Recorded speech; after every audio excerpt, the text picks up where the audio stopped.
অর্থাৎ আমাকে যদি বলো যে এক কথায় কাদের জন্য সুবিধা, তাহলে আমি বলবো হ্যালো এভরিওয়ান্স, তোমরা কাউন্সিলিংয়ের যে প্রসেসের যে নোটিফিকেশন সেটা তোমরা সবাই নিশ্চয়ই পেয়ে গেছো এবং দেখেওছো, ঠিক আছে।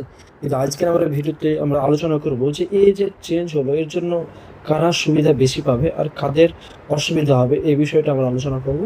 আর কী কী কারণে অ্যালটেড সিট বাতিল হয় আমি তোমাদেরকে 100% অথেন্টিক খবর দেওয়ার চেষ্টা করি যাতে করে তোমাদের সুবিধা হয়। দেখো, এই যে ভিডিওটা হচ্ছে তাতে তোমাদের অনেকের উপকৃত হবে।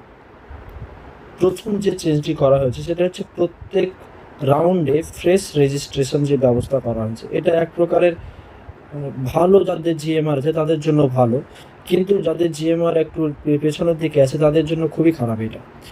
কারণ যদি ধরো প্রথমে যারা ফার্স্ট রেজিস্ট্রেশন করবে এবং সিট অ্যালটেড হলো বা না হলো সেটা পরের বিষয় আসছে, কিন্তু ধরো অনেকেই থাকে ক্যান্ডিডেট যারা হচ্ছে মনে করে যে নিট বা অন্যান্য কারণে আমরা ড্রপ নেব, কিন্তু দেখা হলো যে পরবর্তীতে তারা মোড চেঞ্জ হলো এবং রেজিস্ট্রেশন করলো। যেহেতু প্রত্যেকটি স্টেপে তাদের রেজিস্ট্রেশনের একটা অপশন থাকছে, তাই তারা রেজিস্ট্রেশন হয়তো করতে পারে।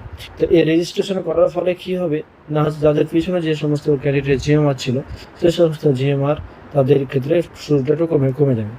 তারপর আরও একটা যেটা অসুবিধা সেটা হচ্ছে গিয়ে যে প্রিভিয়াস ইয়ার্সগুলোতে কী হতো না, সেকেন্ড রাউন্ডে যে সমস্ত ক্যান্ডিডেটের মানে ডকুমেন্টস ভেরিফিকেশনের সময় কোনো যদি ডকুমেন্টস না থাকতো তাহলে তাদেরকে কাউন্সিলিং থেকে বের করে দেওয়া হতো।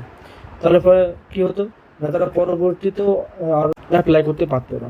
তাহলে সেক্ষেত্রে যে যাদের লো জিএমআর ছিল তারা কিন্তু সেই সুযোগটা পেত, কিন্তু এবছর সেটা করা হয়নি। ডকুমেন্টস ভেরিফিকেশন যদি সেকেন্ড ফার্স্ট যাই হোক, সেক্ষেত্রে যদি ডকুমেন্টস ভেরিফিকেশন ঠিকঠাক না হয় তাহলে তারা থার্ড রাউন্ডে যেতে পারবে, ঠিক আছে। সেখানেও থার্ড রাউন্ডে তারা যেতে পারবে এবং থার্ড রাউন্ডে আবার তারা ফ্রেশভাবে চয়েসও করতে পারবে। এবার চয়েসের বিষয়ে একটা গুরুত্বপূর্ণ কথা বলে দিই, সেটা হচ্ছে যারা ধরো ফার্স্ট রাউন্ডে সিট অ্যালোটেড হলো বা সেকেন্ড রাউন্ডে সিট অ্যালোটেড হলো, প্রথম চয়েস বাদ দিয়ে, যে অর্থাৎ যে ফার্স্ট চয়েস না করে দ্বিতীয় চয়েস বা তার তৃতীয় চয়েস বা চতুর্থ যাই হোক পরেরগুলো পেল, তারা যদি আবার নতুনভাবে কলেজ চয়েস করতে চায় তাহলে তার পূর্বের যে কলেজটি পেয়েছিল সেটা কিন্তু বাতিল হয়ে যাবে। এখানে এই বিষয়টা ভালো মাথায় রাখবে, ঠিক আছে। যে চয়েস ফিল করার সুযোগ পাচ্ছে বলে চয়েস ফিল করতে লাগবে সেটা কিন্তু নয়, এখানে একটা বাধা রয়েছে। তো এই জিনিসটা তোমরা লক্ষ্য করো। আবার একটা বিষয়, যেহেতু প্রত্যেক রাউন্ডে সে কলেজ চয়েস করার একটা সুযোগ পাচ্ছে, অর্থাৎ যাদের জিএমআর ধরো ভালো আছে মনে করো, তো তারা প্রত্যেক রাউন্ডে যদি কলেজ চয়েস ওর সুযোগ পায়, বিশেষ করে যদি কোনো প্রথম রাউন্ডে যদি ভুলও হয়ে যায়, ফার্স্ট রাউন্ডে যদি ভুলও হয়ে যায়, তাহলে কিন্তু তারা একটা সুযোগ পেয়ে যাচ্ছে। এটা একটা সুবিধা তাদের জন্য, তাদের অবশ্যই আমি বলছি যাদের ভালো জিএমআর আছে তাদের জন্য এই বছরের যে কাউন্সিলিং প্রসেস ভালো জিএমআরদের জন্য খুবই সুবিধা। কিন্তু যাদের একটু পিছনের দিকে আছে তাদের জন্য এই কাউন্সিলিং যে নোটিশ যে সমস্ত দেওয়া হয়েছে, সেক্ষেত্রে আমি মনে করি যেটা অসুবিধা, ঠিক আছে। এক ধরনের তাদের ক্ষেত্রে ব্যারিয়ার হয়ে যাবে, কারণ হচ্ছে সুযোগটা কমে যাচ্ছে। আর একটা গুরুত্বপূর্ণ বিষয় সেটা হচ্ছে যে এর পূর্বে কি ছিল, যে ধরো তোমার first choice, second choice, third choice যা ইচ্ছা হোক না কেন, তুমি ধরো কলেজ পেয়েছো, ঠিক আছে, কিন্তু তোমার মনে করো যে তুমি কলেজে যাবে না বা অ্যাডমিশন নেবে না, ঠিক আছে। সেক্ষেত্রে কি হতো না, তোমার হচ্ছে যেহেতু তুমি ডকুমেন্টস ভেরিফিকেশনে যদি না যেতে বা সিট অ্যাকসেপ্ট না করতে, তাহলে সেক্ষেত্রে সে সুযোগ হারিয়ে দিত, পুরো কাউন্সিলিং প্রসেস থেকে বেরিয়ে যেত। কিন্তু এবছর সেই সুযোগটাও থাকছে না।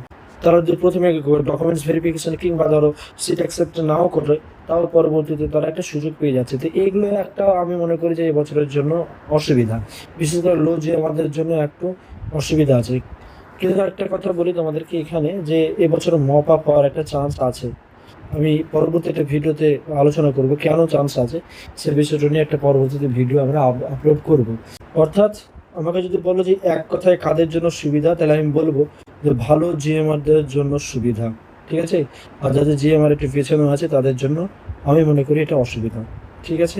এক কথা যদি আমাকে বলতে পারো। এবার আমরা আলোচনা করব যে কি কি কারণে সিট বাতিল হতে পারে, ঠিক আছে। এই বিষয়টা আলোচনা করব কি কারণে সিট বাতিল হতে পারে।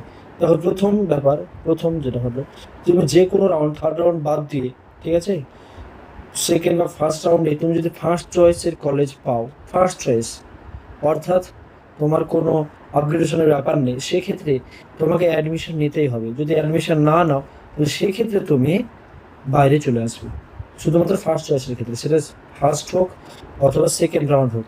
আর থার্ড রাউন্ডের ক্ষেত্রে তো তোমার আর কোনো অপশনই নেই, অতএব তোমাকে অ্যাডমিশন নিতে হবে। তুমি সেকেন্ড, থার্ড, ফার্স্ট যে চয়েস পাও না কেন, থার্ড রাউন্ডে তোমাকে অ্যাডমিশন নিতেই হবে। কিন্তু ফার্স্ট এবং সেকেন্ড রাউন্ডে তোমার যে কোনো রাউন্ডে, ফার্স্ট সেকেন্ড দুটো রাউন্ডের মধ্যে যদি ফার্স্ট চয়েস পাও, তাহলে সেক্ষেত্রে তোমাকে অবশ্যই অ্যাডমিশন নিতে হবে, না নিলে পরে তোমার সিটটা বাতিল হবে। 2 নম্বর, যে সকল প্রার্থী রাউন্ড 2 চলাকালীন, ঠিক আছে, কাউন্সিলিংয়ের জন্য উইথড্র করে নেবে, কারণ সিট অ্যাকসেপ্টেন্সের জন্য এবছর 5,000 টাকার প্রয়োজন আছে।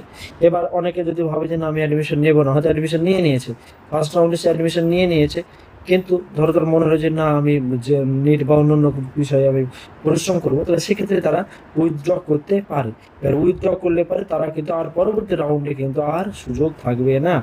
3 নম্বর হচ্ছে যে তোমাদের যে ডকুমেন্টস ভেরিফিকেশন যে মিনিমাম যে ক্রাইটেরিয়া ছিল, অর্থাৎ যে জেনারেল জন্য 50%, তারপর হচ্ছে ওবিসিদের জন্য 45%, এই সমস্ত যে ক্রাইটেরিয়া এগুলো ছিল, সেই সমস্ত ক্রাইটেরিয়াগুলো যদি ফুলফিল না হয়, তাহলে সেক্ষেত্রে তোমার হচ্ছে অ্যালোটেড সিটটা বাতিল হয়ে যাবে।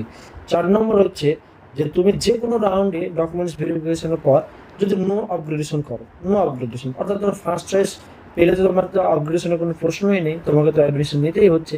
কিন্তু তোমার সেকেন্ড অথবা থার্ড যদি চয়েস বা তার পরে যদি চয়েসগুলো পাও এবং তুমি ধরো no upgradation form fill up করে দিলে, সেক্ষেত্রে তাহলে তোমাকে সেক্ষেত্রে অবশ্যই অ্যাডমিশন নিতে হবে। যদি নো আপগ্রেডেশন ফর্ম জমা দেওয়ার পর যদি অ্যাডমিশন না নাও, তাহলে সেক্ষেত্রে তুমি কাউন্সিলিং এবং পরবর্তী রাউন্ডে তুমি এলিজিবল থাকবে না। আর এস আপগ্রেডেশন করলে পারে সেক্ষেত্রে তুমি পরবর্তী রাউন্ডে যেতে পারবে, কিন্তু যদি নো আপগ্রেডেশন করো তাহলে তোমাকে অ্যাডমিশন নিতে হবে, না নিলে পরে কাউন্সিল থেকে বেরিয়ে যাবে। আর 5 নম্বর হচ্ছে যে থার্ড রাউন্ডে সিট পেলে যে অ্যাডমিশন তুমি নিলে না, আর পরবর্তী রাউন্ডে তো প্রশ্ন নেই, সেক্ষেত্রে তুমি কিন্তু পরে গিয়ে বলতে পারবে না যে আমি এই সিটে তো ভর্তি হইনি, কিন্তু এখন আমাকে ভর্তি করে নেওয়া হোক, তো সেই সিটে তুমি দাবিদার থাকবে না। এই বিষয়গুলো ঠিক আছে। বাকি যত নোটিফিকেশনের যত বিষয়গুলো আছে আমি কমেন্ট সেকশনে বাংলা আকারে তোমাদেরকে দিয়ে দেবো, তোমরা সেখানটা দেখে নিতে পারো, ঠিক আছে। পুরোটাই আমি কপি পেস্ট করে দিয়ে দেবো, তোমরা দেখে নিতে পারো, এবং কোনো প্রশ্ন থাকলে অবশ্যই আমাকে কমেন্ট সেকশনে তোমরা জানাবে, ঠিক আছে। আর পরবর্তী ভিডিও পাওয়ার জন্য অবশ্যই ভিডিওটি লাইক করো, সাবস্ক্রাইব করতে ভুলো না, আর বন্ধুদের মধ্যে শেয়ার করো। ধন্যবাদ সকলকে, সবাই ভালো থাকো, সুস্থ থাকো।